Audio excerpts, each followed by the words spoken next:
Hi everyone, I'm Naomi, and today I'm going to share with you a few poses that you can do to give your low back a little bit of relief, and also a few ways that you can strengthen the muscles that support your low back. So not really your low back itself, but your hamstrings, your quads, and your core, to bring a little bit more stability to your low back so that you're not constantly suffering. So before we get started, you are going to need a few props for this particular practice. If you have them, you can be creative and use ones that I don't have, and I'll give you some alternatives as well. But I'll be using a blanket that I'll be rolling up nice and tightly. If you don't have a blanket, grab a towel that's nice and firm. I'm going to be using a chair, but you can use a table or a wall. You don't actually need a chair if you don't have one. Probably you do. And I will be using a belt as well. And if you don't have a belt, you can use a scarf, you can use a tie, you can use a jump rope. For a belt, you can actually get really creative. So just to give you an idea of what to expect, you are going to need a few props. You are going to need some things that you might not have used in other practices with me, but they will actually give you a little bit more support for your low back. So you are going to want them. So all that said, let's get started. So I'm going to grab a blanket for my knees because we're going to be on hands and knees together. And my knees are divas, so my knees need a little bit more love and attention. So you're going to start with cat-cow, but it's not as intense as cat-cow might be for you. I want you to do a little bit more of a gentle cat-cow. Okay, so as you inhale, just stretch your belly and chest forward, and as you exhale, round up just a little bit. So you don't maybe want to do the deepest round that you might usually do, and you don't want to do like the deepest tilt of your pelvis, just really gentle. Okay, so as you inhale, you soften down, lengthen your belly and chest forward, thinking more about length. And as you exhale, very gently round up. Okay, now I'll explain in more detail the reason for this. But you just don't want to go to extremes. So if you have any sensitivity in your low back, if you push too far, if you overdo this tilt of your pelvis, it could actually create more stress. If you overdo the rounding of your back and the opposite tilt of your pelvis, it could create more stress. So this is just to very gently warm up your back. So just a few more times. Inhale, soften your belly down, stretch your chest forward, and round up. And soften forward. And very gently round up. And then one more time, soften, stretch forward. And round up. And then take your right leg and cross it over your left. Okay, just to give yourself a little bit of a stretch through the sides of your body. Okay, again, it doesn't have to be your deepest stretch, and you want to make sure that on your left side, which is the side that's shortening, that you're not collapsing. So instead, walk your left hand a little bit forward so that you keep lengthening through the left side of your body as you stretch through the right. You can be up on your left fingertips here. That'll give you a little bit more space. Then bring your leg back in and your hand back in. Cross your left leg over your right. And press through your left heel, and as you do, walk your right hand a little bit forward, and even this squeeze. So as you cross your left leg over your right, you'll feel a good squeeze between your thighs, right? Your legs squeezing towards one another. That should actually feel really nice on your low back right now. So give your thighs a good squeeze towards the center line of your body. Okay, and then bring your leg back in. And then coming up to stand. And this is where you're going to need your chair for the very first time. So I actually prefer to do this at a wall, but it's a little bit harder to see at the wall. So I'm going to start with the chair, and then we'll go to the wall. I'll show you at the wall as well. But you're going to start at the chair, walk your feet back, bend your knees. And you want your hands to be facing down on the top of the chair so that you can either grip it or press down.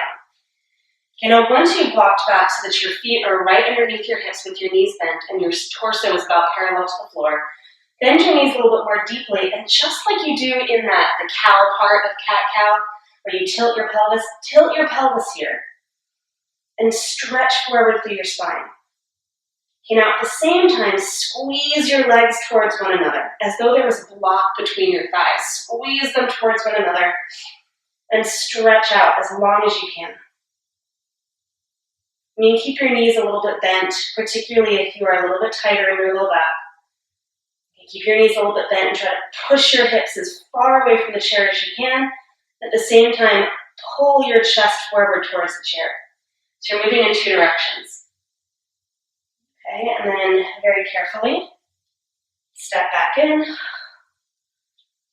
and walk up.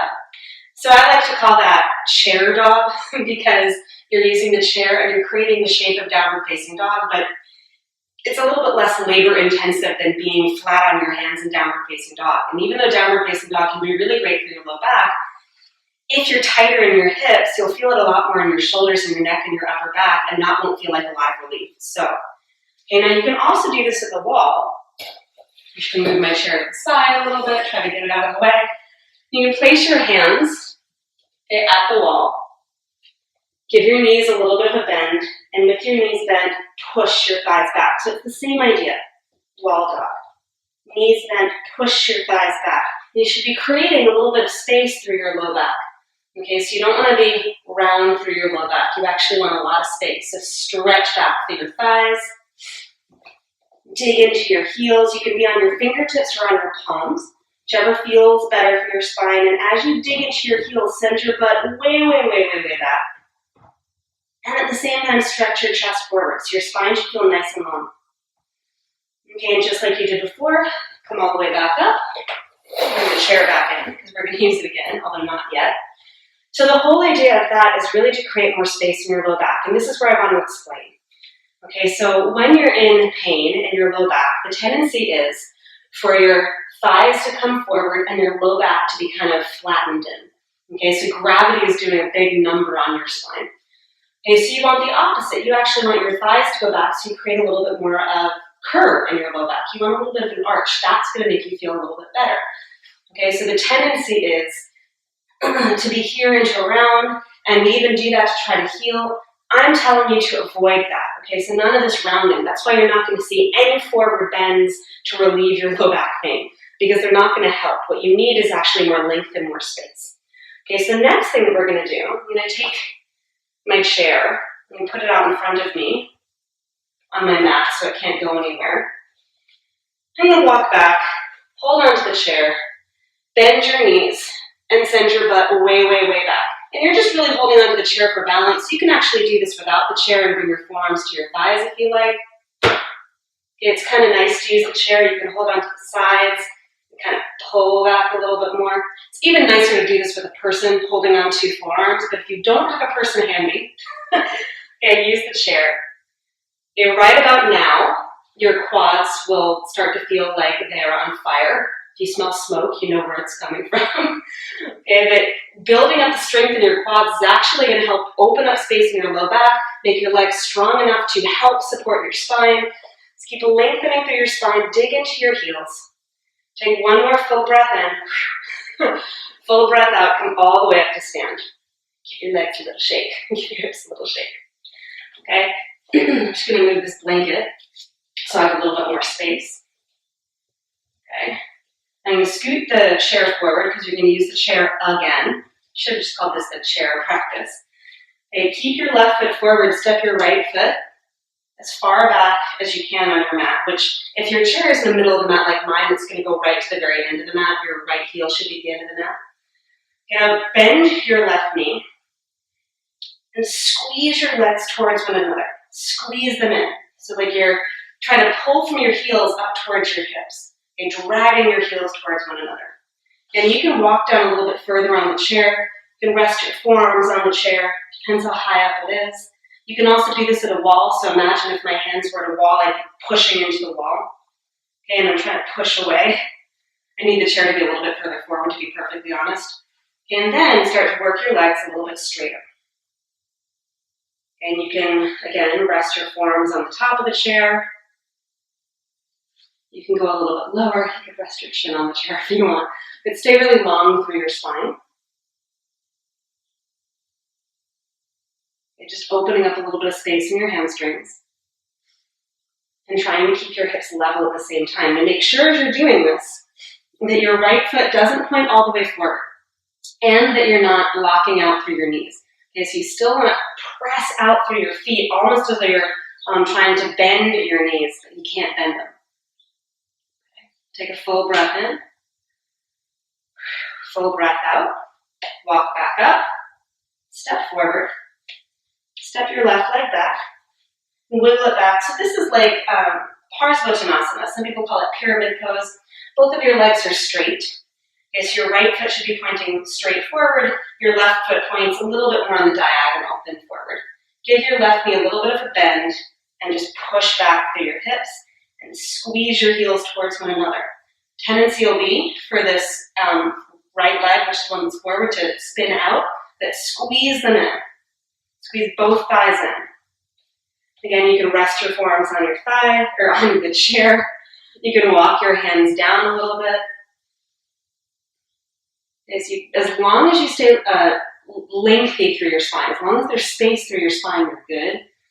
Keep digging into your heels, squeeze your thighs towards one another. Take a few more breaths in, a few more breaths out.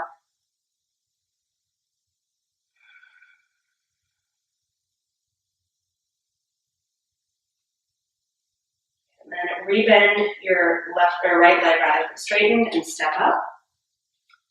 Okay, get the chair completely out of the way. Grab your blanket, coming down to your knees, and roll your blanket into a tight little burrito sort of a situation. And place your blanket in between your thighs and your calves and sit back. And it doesn't feel like much, does it? Maybe a little bit. I call this calf smashing. Turn a little bit more so on the diagonal. So I'm smashing my calf muscles. I know, very catchy, delightful sounding. Smashing my calf muscles. What's really great about this is that when you're sitting, it gives you an automatic curve to your low back. You can't really easily sink down here and stay. Okay, you sort of have to stay up. Okay, so it just gives you a little bit more space there, which is good. And take a few full breaths in. Full breath out. Ooh, starts to get really interesting right about now. Full breath in. Full breath out.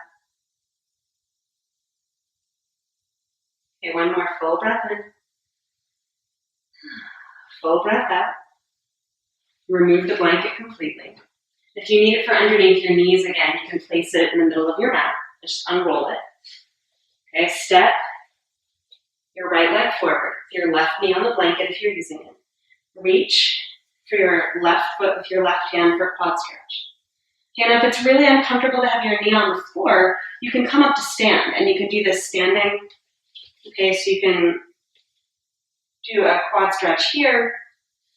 You can hold onto the wall for balance.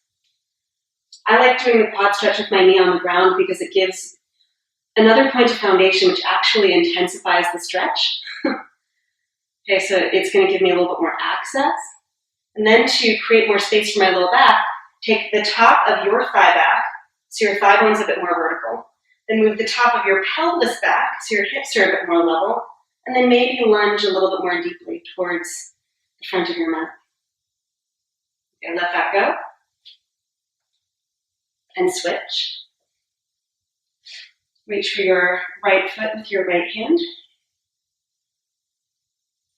Now your leg might be further back than mine. Don't really worry about where your leg is in space, or where your foot is rather. Move the top of your thigh back. So see what happens when I do that? Top of my thigh goes back, chest stays forward, it moves more forward. Okay, then I actually have the ability to pull my foot closer in, okay, without pressure on my knee. Then I can lift the top of my pelvis up, so my pelvis becomes a little bit more level, a little bit more even. Balance is challenging, so if I need a wall, I've got it right there. You can use the chair too, if the chair is still out in front of you, also fine. Full breath in. Full breath out. Okay, let that go. Place your hands on the floor. And you can stay in table, or you can give downward facing dog just a little bit of a test stretch. So if you're going into downward facing dog, even if you're on table, make sure the creases of your wrists are even with the front edge of your mat. Scoot your knees back just a little bit so your arms are a bit more on the diagonal. Curl your toes under, lift your knees, stretch your hips back. You can keep your knees bent. If you're staying in table, go ahead and stay in table and just stretch your hips from side to side, or do some more of that gentle cat-cow. You can pedal your feet, and just like you did at the wall or with your chair, bend your knees and try to push your butt, push your thighs as far away from your chest as you can. It's like you're trying to touch the ceiling with your booty. You can start to work your legs a little bit straighter, not from your knees, by lifting through your belly and moving the tops of your thighs back like you did in the quad stretch. Full breath in. Full breath out. And then from here, we're going to take pigeon pose. Now you can do this with your knees down as well. So I'll show first with knees away from the floor from dog. So you lift your right knee, pull it forward into the outside of your right wrist.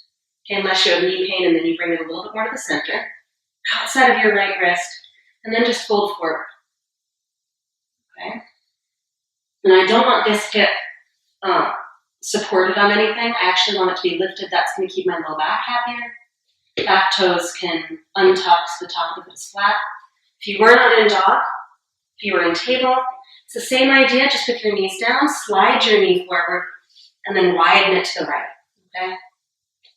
Same thing, fold forward. So we're not going to be here very long. This is a great pose, though, for opening up space in your low back, but also creating stability. So squeeze your legs towards one another. Okay, same as you did in that standing pose where you were holding onto the chair. Squeeze your legs towards one another.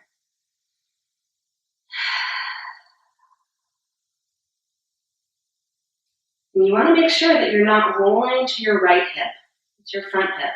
Keep your hip lifted. That is going to strengthen and stabilize your low back so much more than putting a blanket or a block underneath this thigh or butt. Okay, if you sink down to the side, that's going to put all of your pressure on one side, and it's going to create more of a tweaky sensation. So stay lifted. One more breath here. And then after your exhale, pick yourself back up, and you can stretch back to downward facing dog or back to table. Okay, whichever was your preference, and then take the left knee forward. So your knee comes up and slightly to the left. Don't worry about where your shin is. If your hips are kind of tight, your shin is going to be more on the diagonal, and that's just fine. Okay, fold forward. Keep your feet active, though. All that really means when I say keep your feet active is that your toes are working. Your toes are spread. Okay, now you do that to protect your knee, but you also do that because it keeps the action in the muscles of your legs. So instead of letting them go and collapsing, which creates less support for your low back, this way, when you keep your legs engaged, you can squeeze your heels, your thighs towards one another, which stabilizes your hips and stabilizes your low back. Okay, it does that, and then you don't have to worry about being in this pose and suffering. I mean, your hips might be suffering, but in a good way, I hope.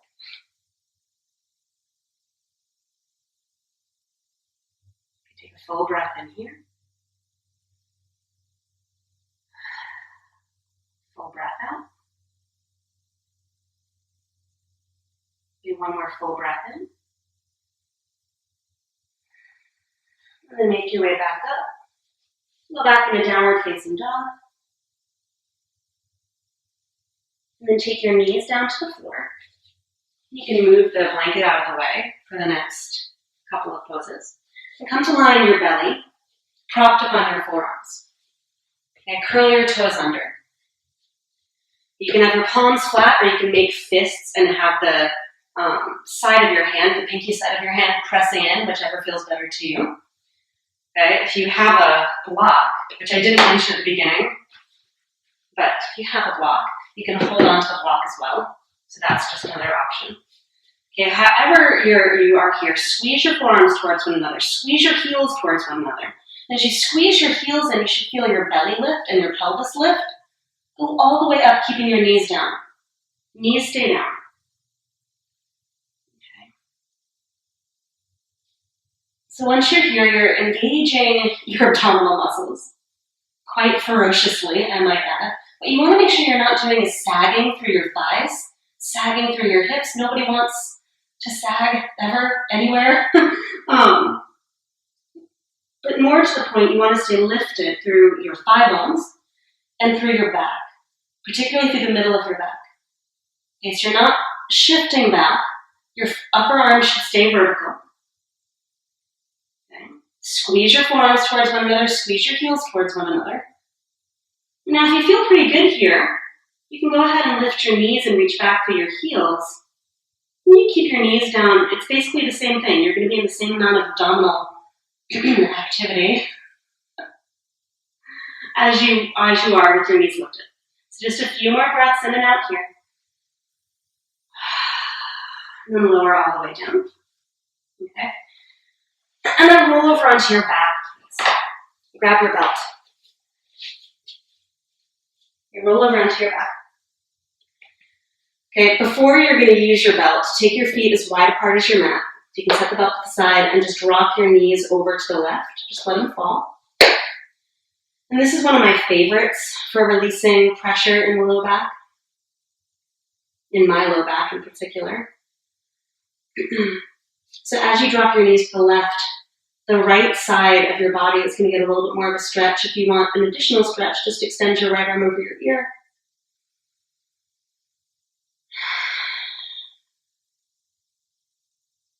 So your right butt cheek will be away from the floor. The right side of your low back is lifted away from the floor, and your thigh is twisting in. The objective is not to try to get your knee down, because that'll create more pressure in your low back. Think like you're trying to lengthen it. So I'm trying to stretch my thigh and my knee forward towards the front left corner of my mat.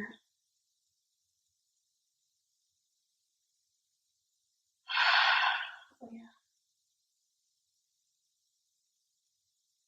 Then bring your knees back up. Release your arm and drop your knees over to the right. And again, so here you can see now, left side of my low back is free. It's not on the floor. And that's going to give me a lot more stretch through the left side of my body. If you're feeling any crunching through the right side, just scoot your right knee a little bit forward. So if your right knee is really far back, that's going to increase, or I should say decrease the space on the right side of your body. So just scoot your knee and your foot forward, give yourself more space.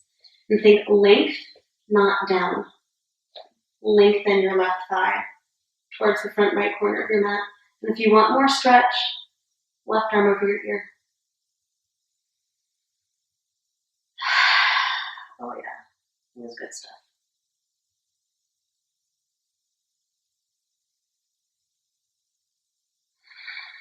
Okay, bring your knees back up.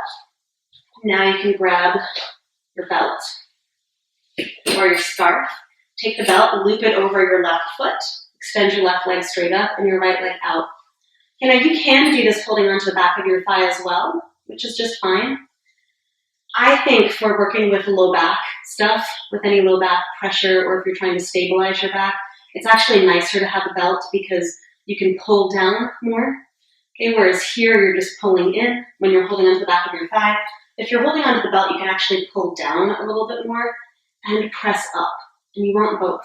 So you want to pull down, right, using your hands, pull down, the belt is on the ball of your foot, but also stretch up. And take a few breaths here. Okay, the more you pull down, the more your hips will be even. The more you stretch up, the more power you're extending out with your legs, which is a good thing. You're going to take both ends of the belt into your right hand, left arm to the left, and lower your right leg, your left leg rather, over to the right. Okay, that's going to give you a pretty serious stretch through your IT band, the outside of your left leg. You don't want to go all the way over. You actually only want to go part of the way, like I am. I mean, the wall is blocking me, but I wouldn't go very far, even if the wall wasn't there, because it's more about the stretch to your outer hip than it is about the twist. Okay, bring your leg back up. And then release your left leg all the way down. Bend your right knee in. Lasso your foot.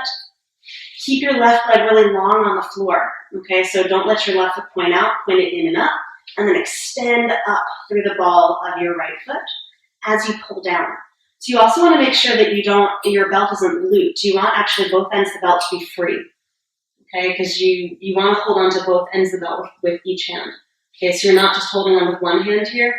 Hold on with both, because that's going to give you more equal pressure through your leg, which is going to help stabilize your hips and your low back, which is more ideal. Okay, so pull down with the belt as you press up through the ball of your foot. Okay, keep pulling down with the belt, keep pressing up. Your arms are working. And then take both ends of the belt into your left hand as high up as you want. You can be as low down as you want too. This is really just dependent on the length of your hamstrings. And start to lower your leg over to the left. Now notice how my left elbow has come out to the side and it's creating like a little shelf for my leg. That's kind of a nice trick that you can do to keep your leg a little bit supported. Otherwise, it's just going to be up, which is just as good. But having that elbow shelf is nice. And you should be feeling a pretty significant stretch through your outer right leg all the way down into your hip. Even pull back a bit as you stretch out. Ooh. And then bring your leg all the way back up. Release the belt. Lower down. Oh. Take a full breath in and out here.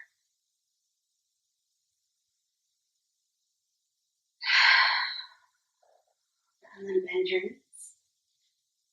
Roll to your side. Push yourself up. All right, so those are just a few poses that you can do on a daily basis to help strengthen and stabilize your low back, as well as to provide a little bit of relief. So the first part of the practice is a bit more about relief, and the second part of the practice is a bit more stabilization, but honestly, the two halves work together.